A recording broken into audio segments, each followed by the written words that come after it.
Hey guys, it's Hillbilly GG coming at you with another banger mouse review. Today we're going over the Rog Harpe Ace by Asus and AIM Labs. So let's get into it, guys. I got this mouse because I was like, man, is Asus finally releasing a top tier mouse? Because you know all the other mouses from Asus, iBuyPower, usually they're butt cheeks, they're heavy, they're not that great, got a bunch of build quality issues. But guys, I would have to say, as far as an ambidextrous shape, this is probably my favorite mouse. I'm telling you, it's amazing. And like I said, I'm a truck driver by trade, man. I don't get paid for none of these videos, but this is probably my favorite ambidextrous mouse.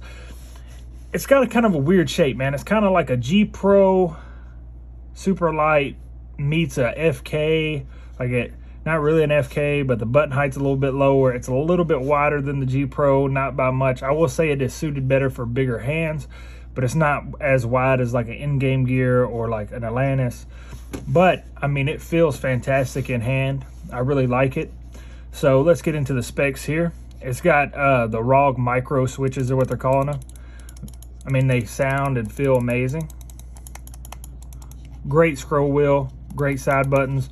Hardly any side-to-side play, if not any. I mean, you kind of got to force it to go side to side. So it's one of the better I've seen on mouses. You flip it over, it has a 3395, but instead of having like a 25,000 DPI, it's 36. Not that you really ever go that high, but it's there. It's the race, it's the war, guys. We're coming in at 54 grams, which is very amazing, with still having Bluetooth and regular wireless. It says it pulls 88 hours of battery life. I haven't tested it that long, but I've been using it for 2 or 3 days now and haven't had to charge it. They do give you another set of feet in the box to where you can make this a full instead of having these 4 singles. But to me, it slides good. I like it. It has this one strip of RGB. That's the only RGB on the mouse. It's typical for a top tier gaming mice now. You have your DPI button and you also have your pairing button right here. They don't really have software. Like, there's some things you can do in AIM Labs. I haven't found a way to change the debounce setting, so I don't know what it is factory, but you can change the DPI and the pulling rate and stuff off the mouse, so it is kind of driverless. And then you can do some things through AIM Labs. I never got really into it, but the mouse is, like I said, it feels amazing. It's a great mouse. It is got that hefty price tag at $150. Can I justify it?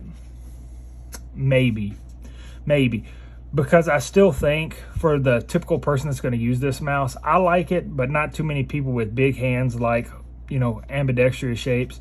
I feel like people with smaller hands, I still think for the 150, I think the Viper V2 Pro is at like 130 on sale. Would I recommend that over this? Yes, I would. But if you have some kind of grudge against Razer, I would say this would be second best. They come with these grips in the box. They feel fantastic. The regular coating on it feels fantastic. You don't need the grips.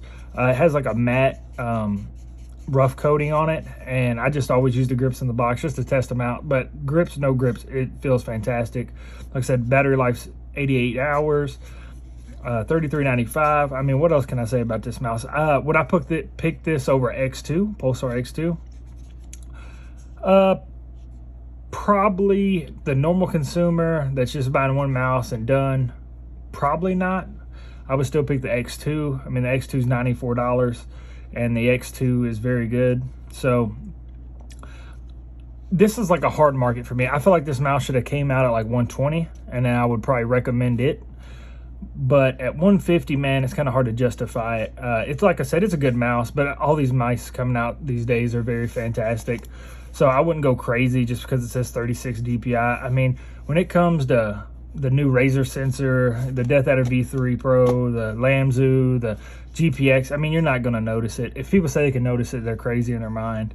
But if you just love the shape, if you wanted a GPX that's a little bit fatter, maybe a hair bit taller and with lower button height, then hey, go for this mouse. This mouse will be fantastic for you. It'll probably stay on my desk along with my V3 Pro, because sometimes I don't feel an ergo that day and I feel a symmetrical mouse. So, but like I said, this mouse is fantastic. Right now, the only place that they're not sold out yet is on their website, which is asusshop.com. So if you want one, go there and pick it up. And I didn't get the mouse pad because I like this mouse pad. I don't even know the name of this mouse pad. It's just one I found off Amazon. It's like a Hien clone, so it's fantastic. So I did not pick up the mouse pad. But if you do pick up the mouse pad, let me know how you like it, and I may get one. But guys, like I said, thank y'all, man. If y'all would, if you like the video, please like, sub, comment, let me know what you think. And remember, guys, I love you. God loves you more, guys. Peace.